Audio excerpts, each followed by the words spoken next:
अजित पवारांच्या अपघात प्रकरणामध्ये परिषदेत मुद्दा उपस्थित करण्यात आला होता। अमोल मिटकरी यांनी हा उपस्थित केलेला प्रश्न होता। परिषदेमध्ये अजून चर्चा का घेतली जात नाहीये असा सवाल अमोल मिटकरींनी उपस्थित केला। दिल्लीत चर्चा झाली, विधानसभेत किंवा विधान परिषदेत का झाली नाही असा सवाल ठाकरे सेनेचे आमदार सचिन अहिर यांनीही उपस्थित केला।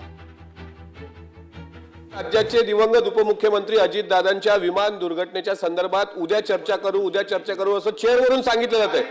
काल सुद्धा मान्य उपसभापती निलमताईंनी सांगितलं की आजच्या कामकाजामध्ये ती चर्चा अल्पकालीन मध्ये पहिल्या नंबरला येईल, पण आज सुद्धा कामकाजामध्ये ती चर्चा नाही। महाराष्ट्र विचारतो ही आता चर्चा होणार आहे की नाही होणार आहे, एकदा तुम्ही सांगा, आणि होणार असेल तर कधी होणार आहे एवढं तुम्ही सांगा।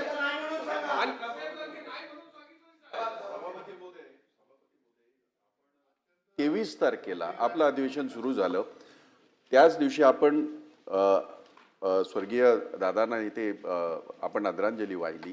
त्याच्या दुसऱ्या दिवसापासून हा सातत्याने हा आमचे सगळे आणि सगळ्यांचंच ते मत आहे, कोणाचं याच्यामध्ये असण्याचं कारण नाही, कारण जो अपघाती त्यांचा मृत्यू झालेला आहे त्याच्यानंतर त्या विमान कंपनीने 4 विमानं याने त्यांची ग्राउंडेड केली। जर त्याच्या अगोदरची प्रिकॉशन घेतली असती तर कदाचित दादांसारखा नेता आपण हरपला नसता। आणि म्हणून आपल्याला जाणणं गरजेचं आहे ना, समजू द्या ना, जनतेला समजू द्या की चूक कुणाची झाली किंवा कशी झाली। लोकशाही मराठी ऐका, पहा, जागरूक रहा।